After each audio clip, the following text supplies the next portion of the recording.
Walang muna eh.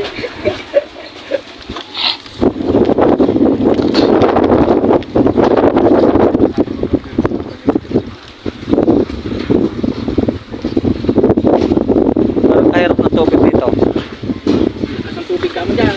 Ha? May puso. May puso dyan. Ay, liguan. Pwede maligo. Naman. Ito, sabi ko tubig nga yung problema mo. Kano papatay?